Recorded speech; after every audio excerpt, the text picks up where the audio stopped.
Now, question number 10 of exercise 6.5. A guy wire attached to a vertical pole of height 18 meter is 24 meter long and has a stake attached to the other end. How far from the base of the pole should the stake be driven so that the wire will be taut? आपको दिया हुआ है कि एक गाय wire है, यानी कि एक तरह की केबल है जो एक वर्टिकल पोल जिसकी हाइट 18 मीटर है के साथ अटैच है और गाय वायर की लेंथ है 24 मीटर, जिसका दूसरा एंड एक स्टेक के साथ यानी कि एक वुडन पोल के साथ या वुडन स्टैंड के साथ अटैच है।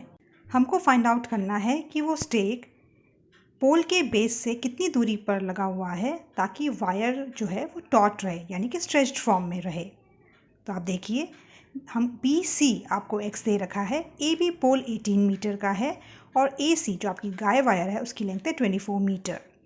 ये जो वायर है इसका एक एंड पोल के साथ अटैच है और दूसरा एंड स्टेक के साथ अटैच है एट पॉइंट C। हमें X कैलकुलेट करना है, तो हम शुरुआत करते हैं।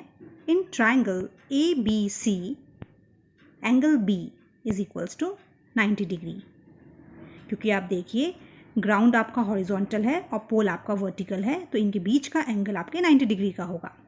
आगे हम लिख सकते हैं कि therefore AC square is equals to AB square plus BC square, और इसका रीज़न है पाइथागोरस थ्योरम, जिसमें हम लोगों ने पढ़ा है कि एक राइट एंगल्ड ट्रायंगल में हाइपोटेनस का स्क्वायर ट्रायंगल की रिमेनिंग साइड्स के स्क्वायर्स के सम के बराबर आता है।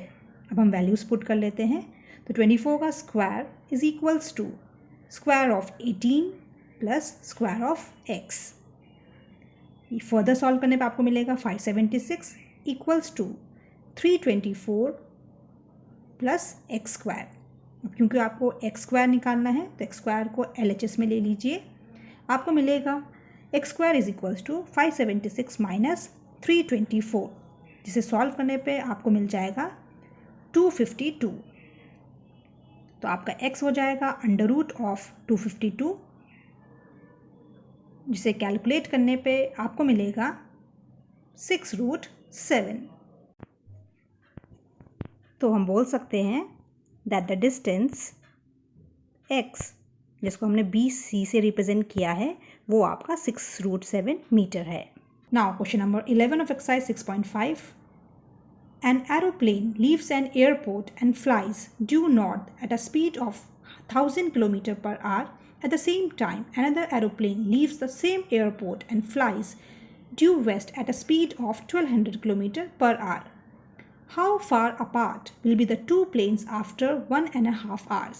आपको दिया गया है कि एक एयरपोर्ट से एक प्लेन नॉर्थ की तरफ उड़ता है 1000 किलोमीटर पर आवर की स्पीड से, और सेम उसी टाइम पर एक दूसरा प्लेन भी सेम एयरपोर्ट को छोड़कर उड़ता है वेस्ट डायरेक्शन की तरफ और उसकी स्पीड है 1200 किलोमीटर पर आवर।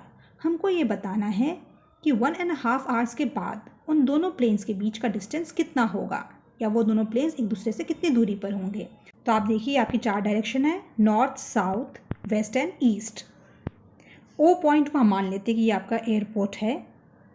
अब प्लेन A जो है, यानी कि फर्स्ट प्लेन जो है वो नॉर्थ डायरेक्शन में मूव कर रहा है with the speed of 1000 kilometre per hour, और एक प्लेन B है जो वेस्ट डायरेक्शन में मूव कर रहा है with the speed of 1200 kilometre per hour. हमको बताना है कि 1.5 आवर्स के बाद उनके बीच में कितना डिस्टेंस होगा। तो हम ये मान लेते हैं कि 1.5 आवर्स के बाद प्लेन A जो है वो A पॉइंट तक पहुंचा है, और ऐसे ही B प्लेन जो है वो वेस्ट डायरेक्शन में B पॉइंट तक पहुंचा है। तो हमको A B के बीच का डिस्टेंस निकालना है। हम A B पॉइंट को ज्वाइन कर लेते हैं। अब आप देखिए, ये जो आपका एंगल O है ये आपके 90 डिग्री का होगा, क्योंकि दोनों डायरेक्शंस के बीच में आपके 90 डिग्री का एंगल होता है। तो हम शुरुआत करते हैं सॉल्यूशन की। Distance travelled by plane A in 1.5 hours, क्योंकि आपको टाइम दे रखा है, वो आपका हो जाएगा OA डिस्टेंस, क्योंकि प्लेन A जो है वो नॉर्थ डायरेक्शन में ट्रैवल कर रहा है। डिस्टेंस का फॉर्मूला आप लोगों को पता है, स्पीड मल्टीप्लाइड बाय टाइम होता है। स्पीड आपको दे रखी है 1000 किलोमीटर पर आवर और टाइम आपको दे रखा है 1/2। अब आप देखिए 1/2 को हम 3/2 भी लिख सकते हैं। तो हम टाइम की जगह 3/2 लिख लेते हैं। इसको सॉल्व करने पे आपको मिल जाएगा 1500 किलोमीटर। ऐसे ही हम प्लेन बी के लिए लिख लेते हैं। That distance travel by plane B in 1.5 hour is equals to, again speed into time. Speed है आपकी 1200 किलोमीटर पर आवर और टाइम है 3/2 आवर, जिसको सॉल्व करने पे आपको मिल जाएगा 1800 किलोमीटर। तो अब हम बोल सकते हैं दैट ओ ए जो डिस्टेंस है वो है 1500 किलोमीटर का और ओ बी जो डिस्टेंस है वो आपका है 1800 किलोमीटर का। हमको ए बी डिस्टेंस कैलकुलेट करना है।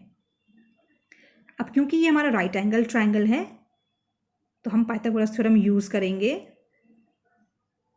ए बी यानी कि हाइपोटेनस निकालने के लिए।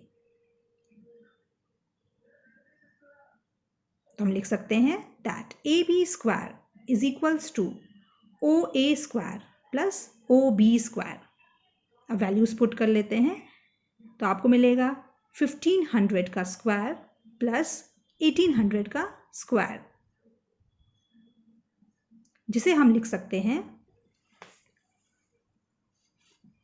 225,0000 प्लस 324,0000। इनको ऐड करने पे हमें मिल जाएगा 549,0000। ये आपका ए बी स्क्वायर है। ए बी निकालने के लिए हमको स्क्वायर रूट करना पड़ेगा, तो आपको मिलेगा स्क्वायर रूट ऑफ 549,0000, जिसको कैलकुलेट करने पे हमें आंसर मिल जाएगा 300√61। तो हम बोल सकते हैं कि therefore the two planes will be 300√61 kilometer apart after 1.5 hours.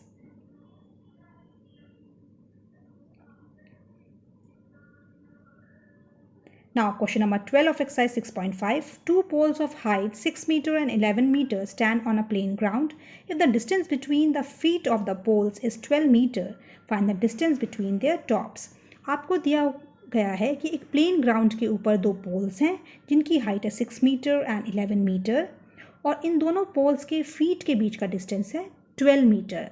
आपको इन दोनों पोल्स के टॉप के बीच का डिस्टेंस निकालना है, जिसे हमने x से रिप्रेजेंट कर रखा है। अब आप देखिए सबसे पहले हम इसमें एक A पॉइंट से एक लाइन ड्रॉ करेंगे which is parallel to DB।